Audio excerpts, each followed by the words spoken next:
Now, the fourth question of exercise 1.1 of integer chapter is a plane is flying at a height of 5000 meter above the sea level.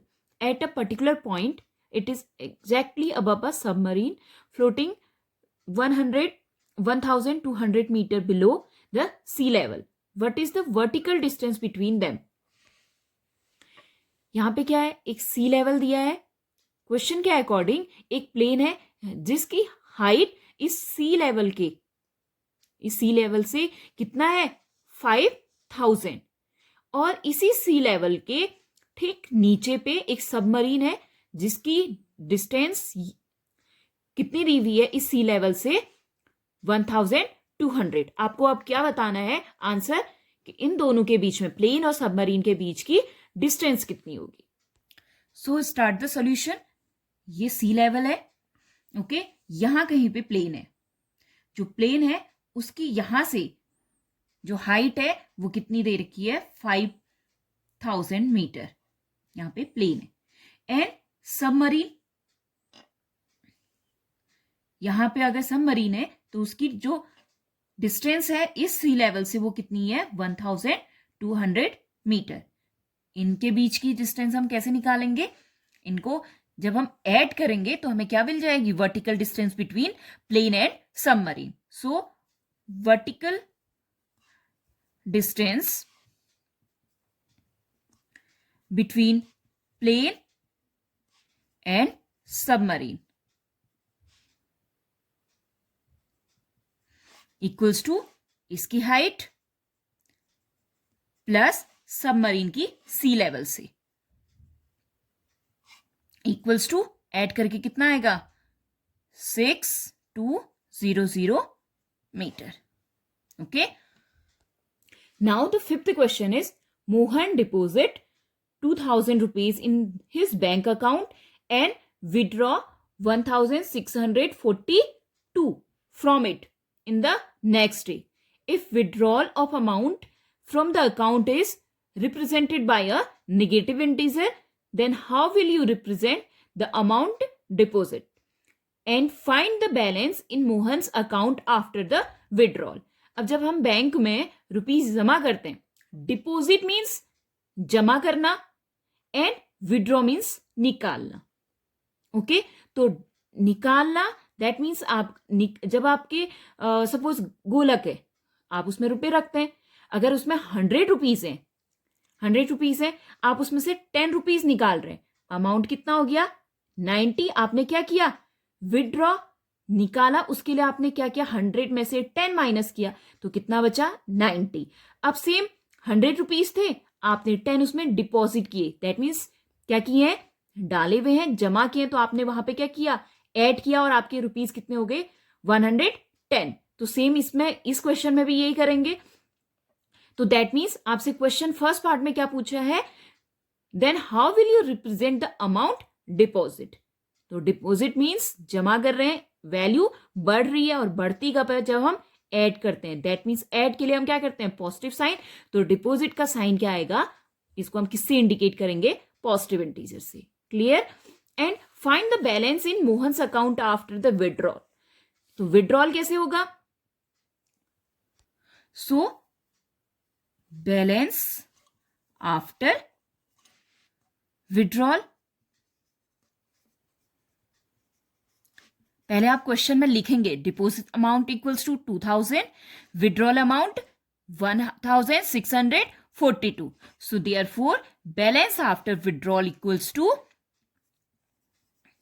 बड़ी amount से minus जो हमने क्या किया है? Withdrawal किया है. So we get balance. Minus करेंगे तो कितना आएगा 1642. सब्सट्रैक्ट नहीं होता है, हमने यहां से इससे भी हम कैरी लेंगे. ठीक है. तो यहां से भी नहीं होगा. फिर इसके पास गए, देन इसके पास. यहां पे कितना बन गया 10. 10 में से 2 सब्सट्रैक्ट किया, वी गेट 8.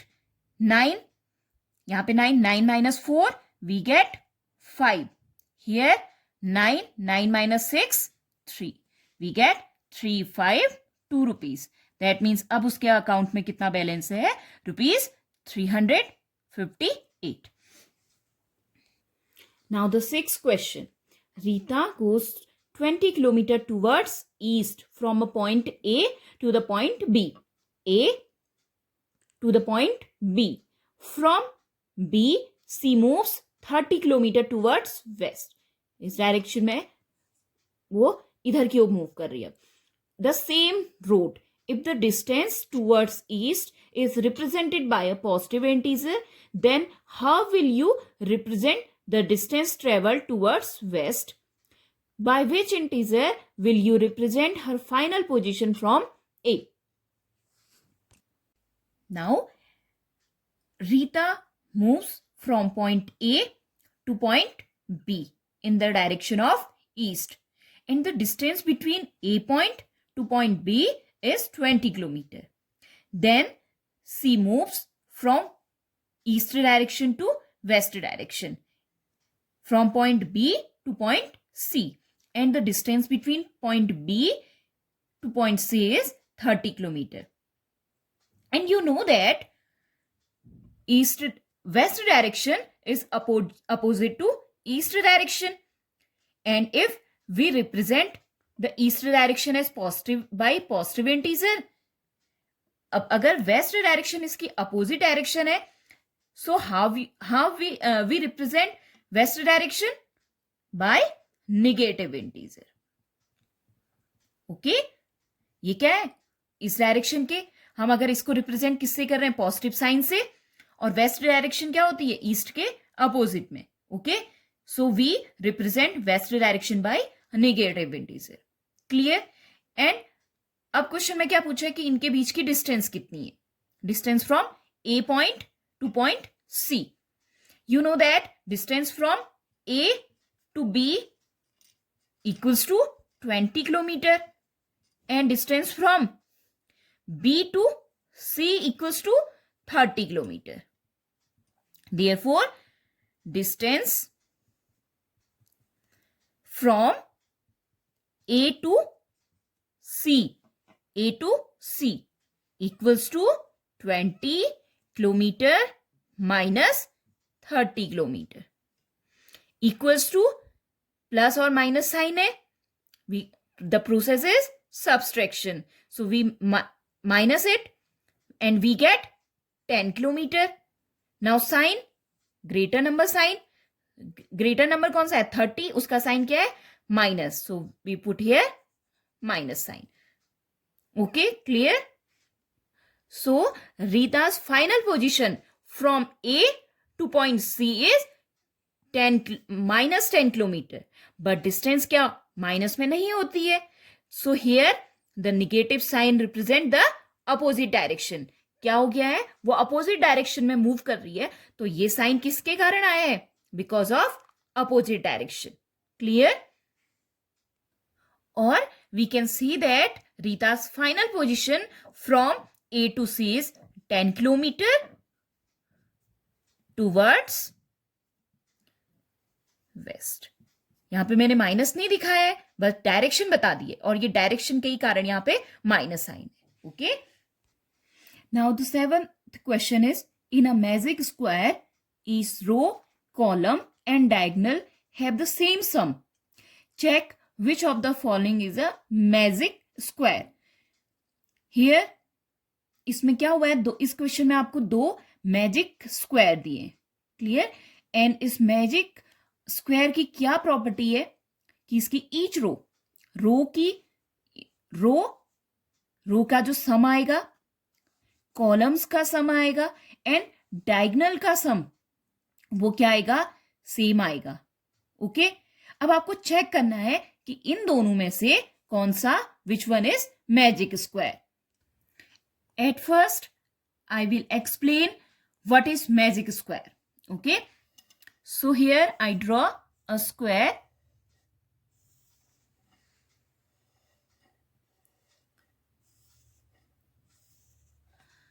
इस स्क्वायर में 3 रो है, 3 column and 2 diagonals. Row, this one is row 1, row 2 and row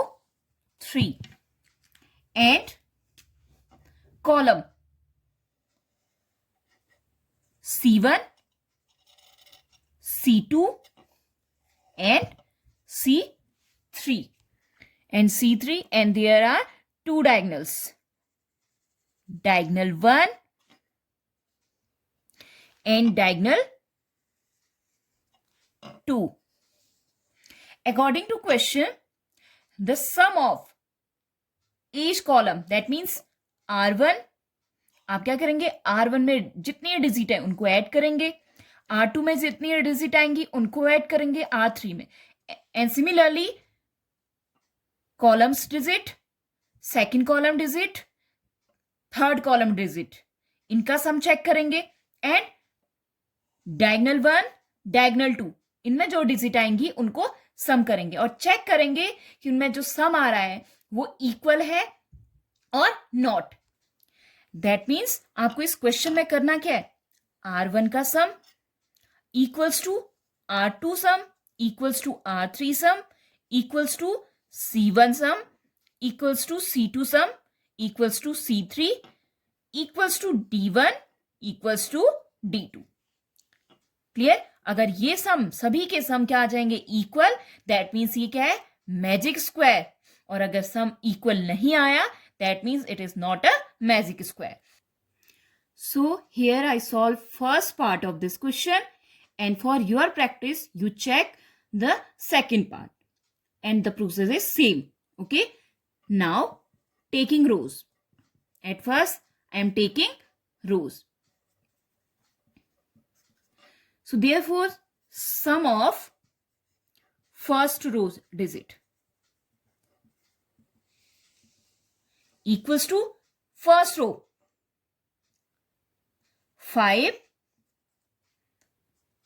plus, अब डिजिट क्या आ रही है, -1, and we cannot put two sign together, so we use bracket, and then plus -4 equals to 5 plus minus sign. Okay, -1 and plus minus sign convert to minus sign equals minus and 4. Okay, so here आप पहले किसी को भी solve करो. Okay, 5 minus 1 we get 4. 5 minus 1, 4 minus 4 equals to 0. So the sum of first row digit equals to 0. Now sum of second row digit equals to -5 minus plus -2 plus 7 equals to -5 plus -2 plus 7 equals to -5 -2.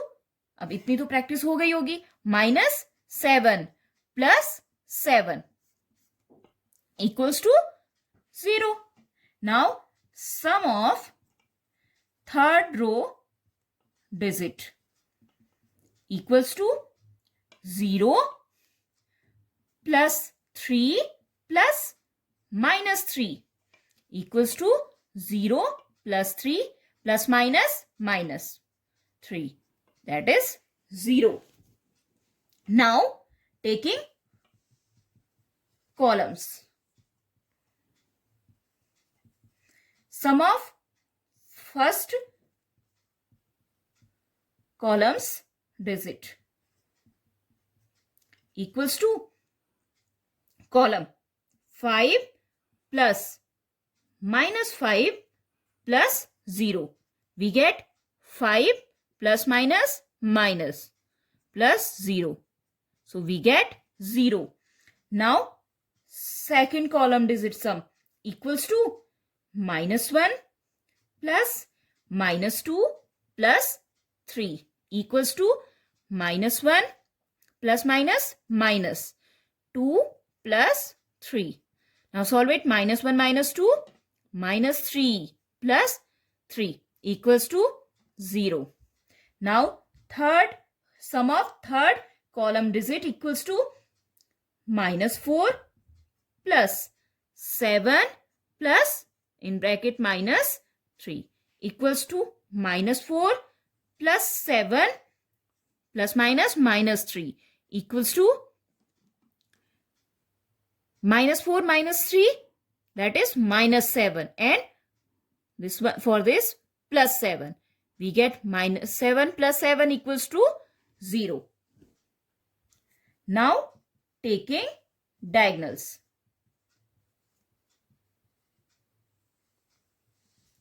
For the sum of first diagonal digit equals to 5 plus -2 plus -3. We get 5 minus 2 minus 3. So here 5 minus 2 minus 3 minus 5. So 5 minus 5, 0.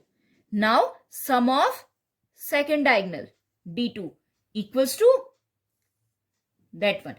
-4 plus -2 plus 0. We get -4 plus minus 2 plus 0. -4 minus 2 equals to -6. So first row R1 is 0, R2 also 0, R3 0, C1 0, C2 0, C3 0, and D1 is 0, but D2 is not 0. So it is not a magic square. Okay? Magic square में क्या होता है, इन सब का sum equal आना चाहिए, but because of D2 it is not a magic square. So अब now आप क्या करेंगे, सेकेंड जो मैजिक स्क्वायर दिया हुआ है उसको खुद प्रैक्टिस करेंगे. तो it is for your practice. C1, C2, C3, R1, R2, R3 and D1, D2 की आप सेपरेट वैल्यूज निकालेंगे एंड चेक करेंगे कि it is a magic square और नॉट.